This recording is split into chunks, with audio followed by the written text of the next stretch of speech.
Never mind, forget that story. Let's go to Kimberly Dvorak, award-winning national security, border security investigative reporter for TV, radio, and the print media. She is the senior foreign policy advisor for the Committee for Responsible Foreign Policy, TV course, CW6 News San Diego, as well as One America News Network.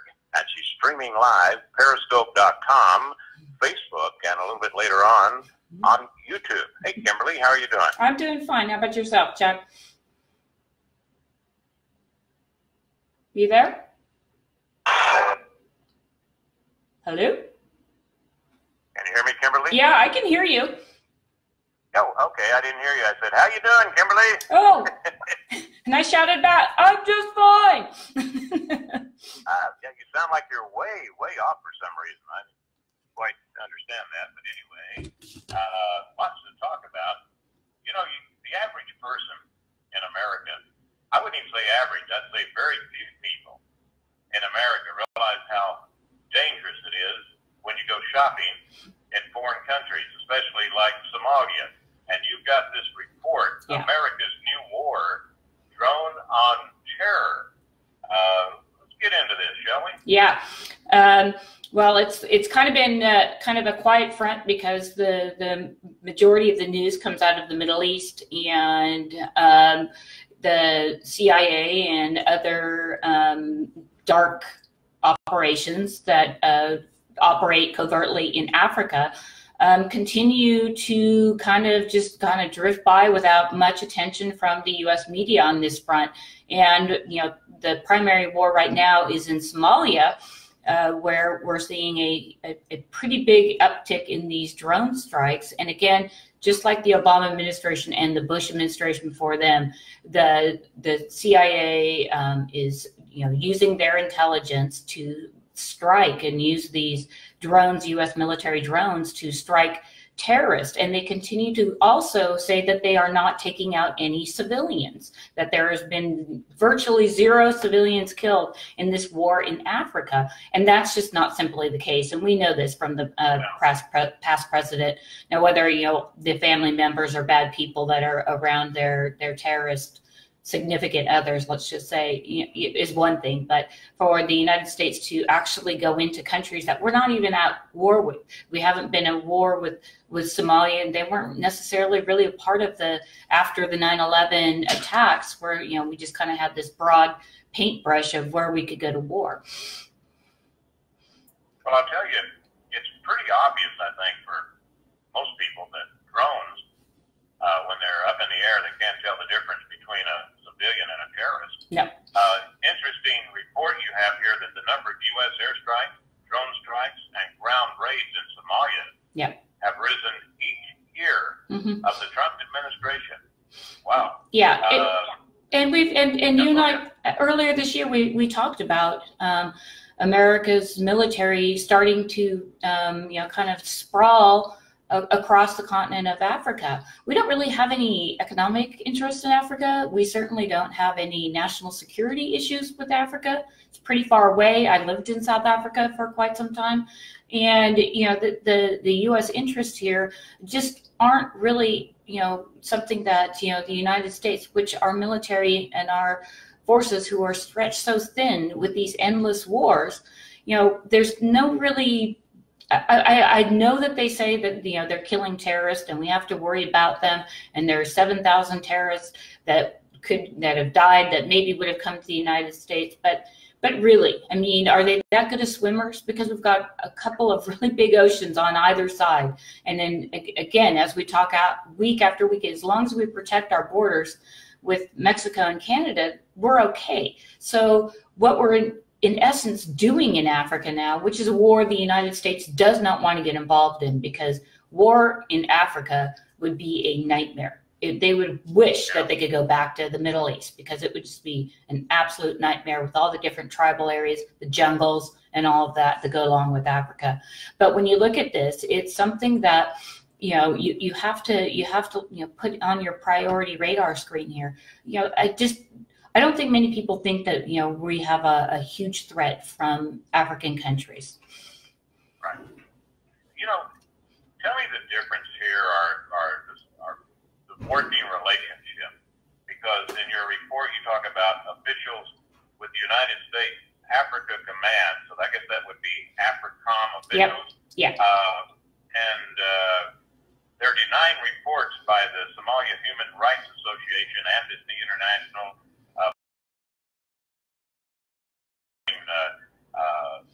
civilians that you've been talking about. Is Africa Command, is it like 50-50 United States and 50% Africa Command, or do they have more say in what's going on than the Americans? Well, right. I mean, the footprint per se with the American forces or troops on the ground there are the numbers are significantly lower than they are in the Middle East. And what the CIA and what other intelligence, defense intelligence agencies are worried about is that what is happening, because they have such a small footprint, and this is their argument to provide they want a bigger footprint, and this is their reasoning why, because they're not getting enough of the human intelligence.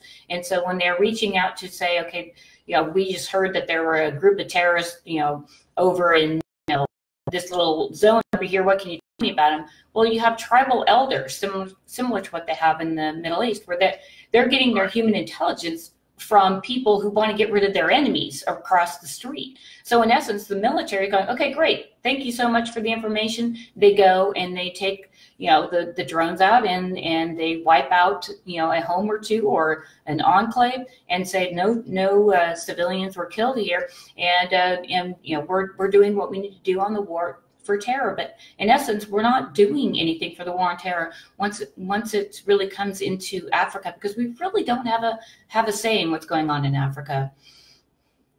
Yep, and here's kind of like a three-pronged interdiction here. The Pentagon, you say, has increased its lethal drone strikes in some areas. In Somalia, they're on pace to triple last year's tally. And then it says Global Terrorism Index report found that terrorist activity in Somalia increased 93% from 2016 to 2017. And see, I'm saying, well, they're saying they're they're triple the attacks, but then it's saying it went up 93%. And then to throw in the other equation, you got a guy that was sticking his nose in it. His name was John Bolton. Yeah. Well, and I think, the statistics, again, it's really hard to put this out there. Yeah, get the truth out here is the fact that we're creating more terrorists in a region of the world that we really don't have we really shouldn't have anything to do with. We virtually have no contact with most of Africa, and that's fine. If the Chinese want to go in and exploit the resources or exploit and spend money in those countries, fine, let the Chinese do it. If the Russians want to go do it, fine, let them take the load for a change. But when you're looking at this and you're seeing that the United States is dropping bombs on people through drones where we don't really have any kind of, background, for them, we're just using, local warlords for our intel.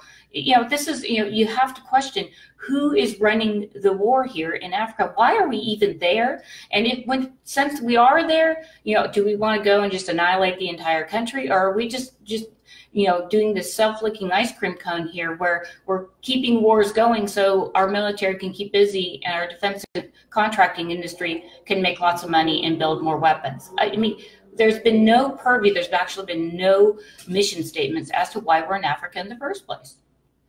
Yeah, and listener in Kimberly's report, she says half of these operations have taken place in 2019, occurred in southern regions of Somalia. Mm-hmm. Okay. In January, let's see, 19th, the killing between 52 and 73 militants. All right, did I get that right? Yep. Yeah. And then down here, you say after each airstrike, the United States has consistently stated that there have been no civilian casualties. One exception came in April when 2 civilians and 4 militants had died. I got to tell you, no matter whose side you're on and who you like, whether it was what Obama was doing or what Trump was doing, or Bush killing civilians, it's sort of like, as we pointed out, these drones cannot determine, maybe they should put chips, you know, in the yeah. Well, of all the civilians and say, oh look, here's a nice person. Yeah, we can't do this. And if the Middle East endless wars have taught us anything, is that, you know, we're not going to create more friends by going in and using drones. I mean, these aren't even, you know, boots on the ground, you know, carrying out these raids. And, you know, I've got a lot of people that I talk to in the intel community in the military, and they're saying these strikes are happening more frequently than is being reported. And a lot of that's because it's covert activities. But, you know, I mean, you can't tell me that every single one of these compounds that they're in, that these, you know, terrorists do not have family members hanging around the compound. And, you know, again, it's what is America's interest here?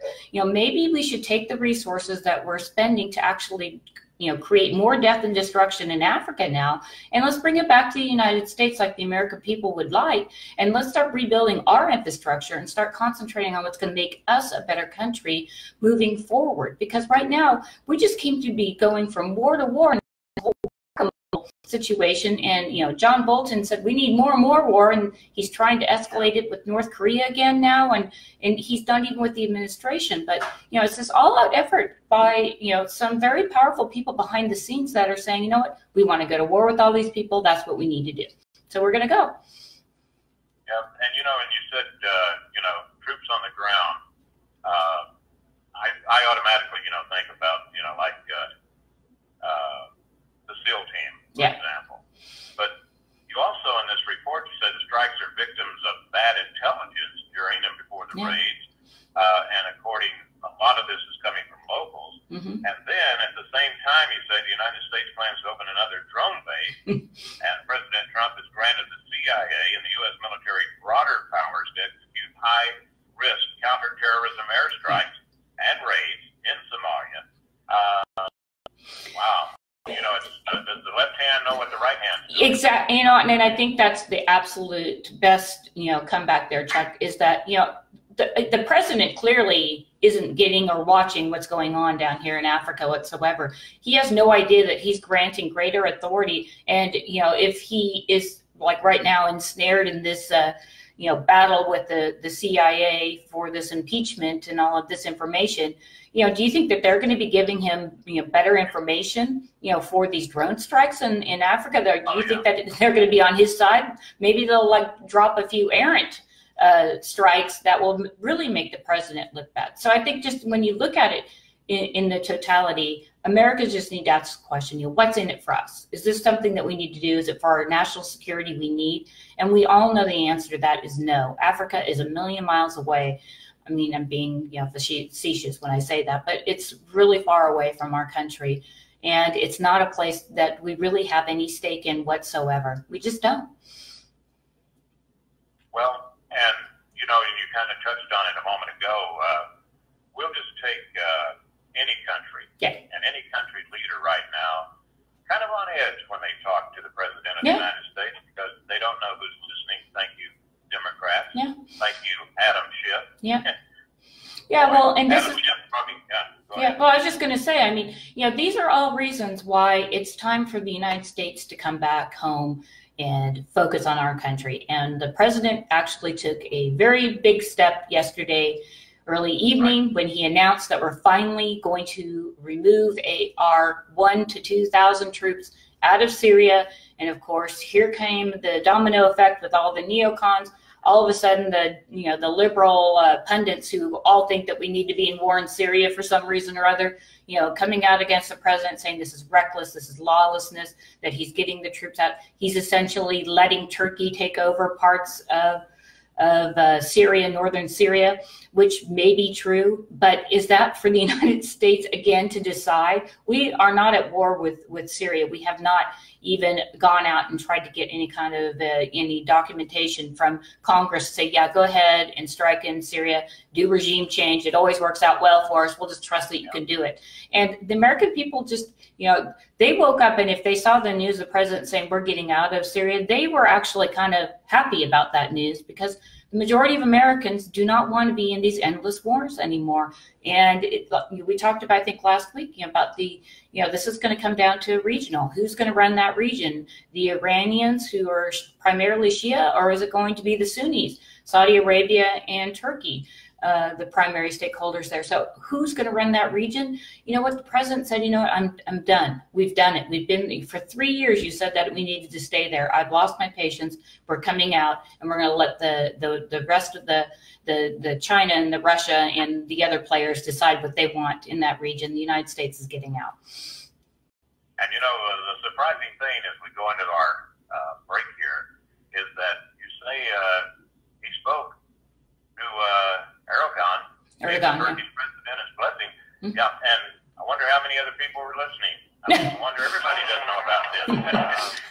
Well, I got to tell you just real quick here that just the fact, that Trump talked to the Turkish president on the phone shows you that he's not totally shaken up, about who's listening, I guess, right? Yeah. Well, let me just say this. The headlines this morning from mainstream media primarily were Trump gives Turkey green light to invade Syria, which I'm fairly certain that's not what the president did, but we'll go with the media on this.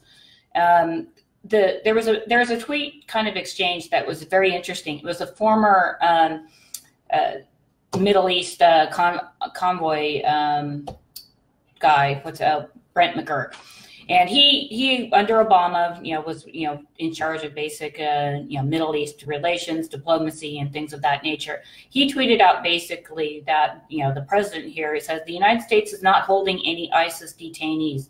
They're all being held by the SDF, Syrian Defense Forces, which Trump just served up to Turkey.